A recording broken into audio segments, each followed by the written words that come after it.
Hi guys, it's Vicky, welcome back. Now in this video I'm going to be sharing with you the makeup items that are on my wish list. Now if you're not aware, I'm on a no-buy this year when it comes to makeup, and probably actually all my other categories of skincare and hair care and body care, but makeup is that key area where I really want to control my spending. So with makeup I'm on a replacement only no-buy. So what that means is I'm only allowed to buy something once I completely run out of that category. So I'm over 5 months into my no-buy and I've only kind of broken it once, but apart from that it's actually going really well. And the good thing with a no-buy is that it really gives you the time to kind of step back from new makeup releases to really look at them and go, well, I can't buy this, but once I'm off my no-buy, is this a product that I want to add into my collection? So it's been really nice to have this time to not have this sort of self-imposed urgency to buy new releases and to really consider the items that I want to add into my collection next year. So the items that are on my wish list that I'm going to share with you guys are items that I've really kind of considered, and I've really sort of thought, are these items that I would like to add to my collection? Are they going to work for me? And I think they are. So I'm going to talk you through these items and sort of explain why they are on my wish list. So the majority of items that are on my wish list are what I would sort of say mid-range in terms of pricing. They're not kind of like full-end prices, and they're not real sort of cheap drugstore prices as well. They're sort of somewhere in the middle. So if we start off then in the order in which I would apply makeup to my face, and I'm going to start off with primer. Now, if you guys have seen any of my recent videos or any of my videos, you know that I'm not the biggest primer fan. I don't really think that it sort of does a lot for you, but there is one primer that I want to try, and I feel like if this primer lets me down, all other primers are going to let me down, and this is the Bobbi Brown Face Base. And this actually might be an item that I could try this year. I have 2 primers left in my collection. One of them is in my project pan, and then once that one runs out I will replace it with my other primer. So once those 2 are used up, that means I have no more backups, no more backup primers, so I'm allowed to buy another one, and I'm assuming that is going to happen this year. And when that does happen, it will be the Bobbi Brown Face Base that I will buy. You can get these in sample sizes as well, I think about 15 mils, so that's a really good way to try this item and sort of see if it's going to work for me. But it's this item in particular that I want to try because it's really raved about in the beauty industry. Loads of makeup lovers, bloggers, makeup artists as well really love this primer, so it is one that I want to try. And if it doesn't work, then I'm not going to lie, I will be a little bit disappointed because it is described as like a holy grail of primers. Next is foundation. Now, I'm a little bit of a foundation and concealer lover. I really enjoy trying loads of different foundations, loads of different concealers. I don't know why, because it's all the same sort of shade, so it's not like trying loads of different colours of eyeshadows or lipsticks, but I just really enjoy trying foundations and concealers, and I have a number of items on my wish list on my phone here that I want to try, and one of them is Fenty, and Fenty pops up a couple times on this list, and it is the Skin Tint. I have sort of started to move away from the full coverage, totally matte base, and I'm liking much more of a lighter coverage, a bit more breathable, a bit more sort of skin-like, I guess, that finish that makes it look like it's your skin but just slightly better.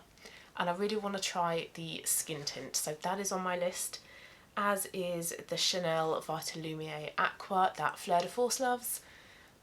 But this one's really pricey, so I think I would probably go for the Fenty one first and then the Chanel one, but they're both sort of light to medium coverage. Also on my list is Armani Luminous Silk Foundation, and again this is another product that makeup artists seem to love, and I really want to try this one. It looks beautiful when I've seen it on videos here on YouTube. And I've also got Nars down as well, because there are a couple of Nars foundations that I want to try. I want to try Sheer Glow and Natural Radiance, is it? So there's a couple of Nars foundations that I want to try, but foundation is a category in my makeup inventory where I have lots of. So I think even next year when I'm off my no-buy, I will try my best to work through a couple more foundations before I add any more into my collection. Also on my list is Victoria Beckham Bronzing Brick. Now I've never tried any of Victoria Beckham's makeup, and I think kind of the only reason why is because it's just very expensive. It's very like high end to me, and I don't feel like it's marketed at people like me. So I haven't actually tried any of her makeup, but I have heard really great things about it, and her new bronzing brick looks lovely. I think you've got a bronzer and then you've got a contour colour as well, so it's a great little duo.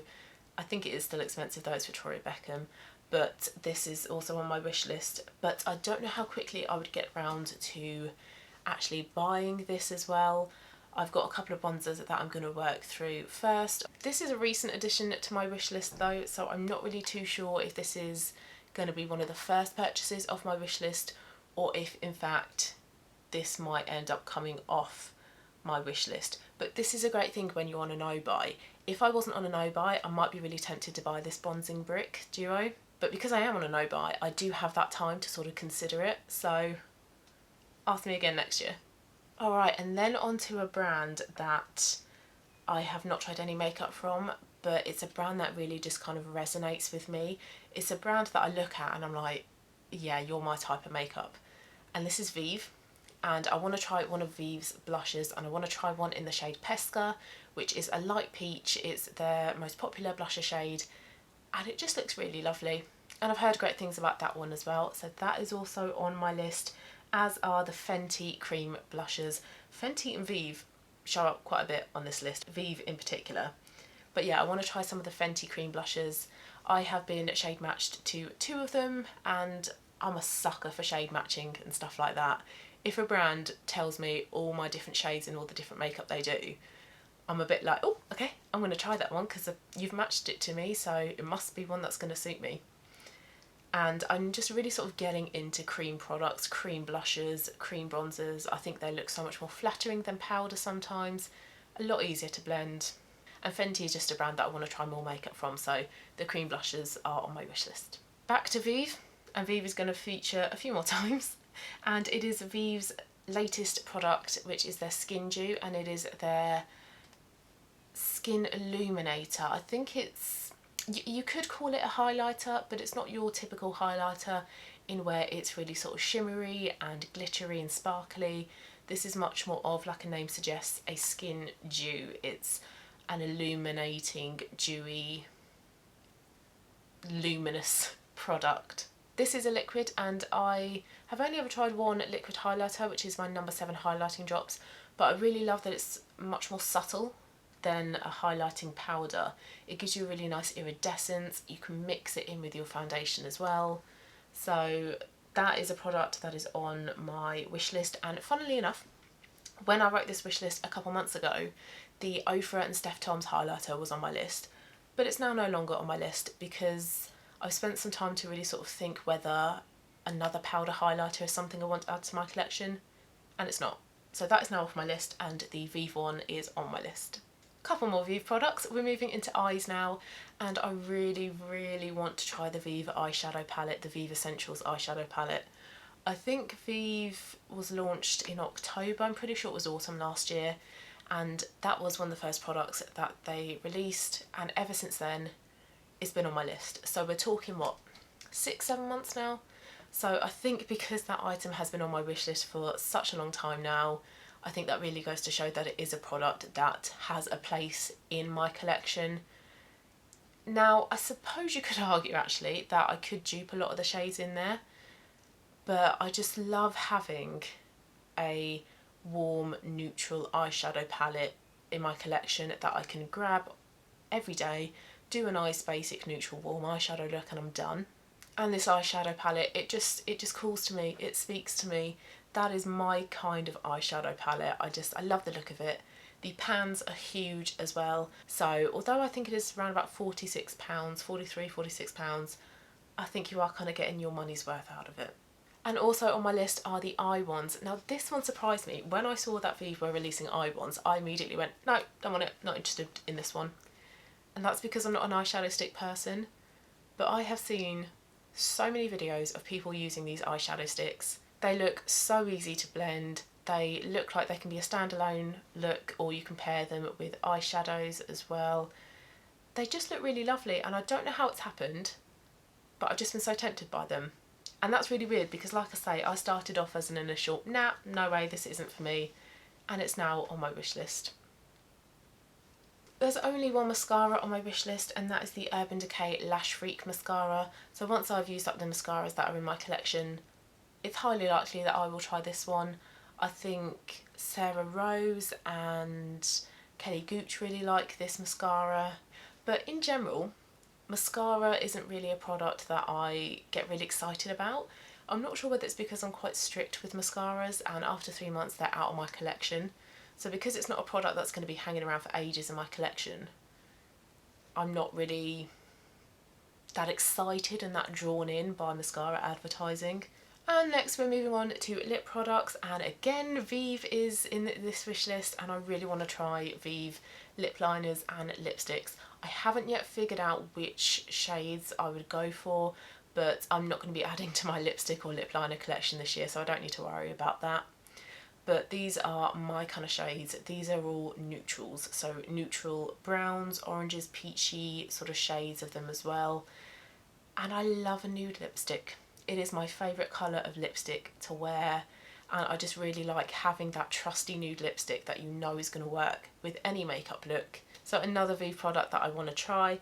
And then lastly on my list is a lip gloss, and this is the NYX Butter Gloss in the shade Madeleine, or Madeleine, however you want to say it, and it just looks like a really pretty everyday type of pink shade. Now I'm not a massive lip gloss fan. I only own one lip gloss, and that's the Fenty one, and that one actually is slightly converting me into being a lip gloss, I don't want to say fan because that's quite a strong word, a lip gloss liker. But I do want to try this NYX shade first, I think, before I try any other of the Fenty shades. And I think I might actually end up buying that lip gloss this year because I'm very close to using up my Fenty one, and because that's my only lip gloss it means that I can add another one into my collection. So I think I would probably go for that NYX one before I try any other shades of the Fenty ones. So those are the items that are on my current wish list. Now I've got about 6.5 months left of my no buy, so these items might change, they might not. But if you've tried any of the items that I have mentioned in this video, please leave me a comment down below and let me know whether you think they are worth buying. So I hope you enjoyed watching this video. Thank you so much for watching, guys. Enjoy the rest of your day, and I'll see you again soon. Bye bye.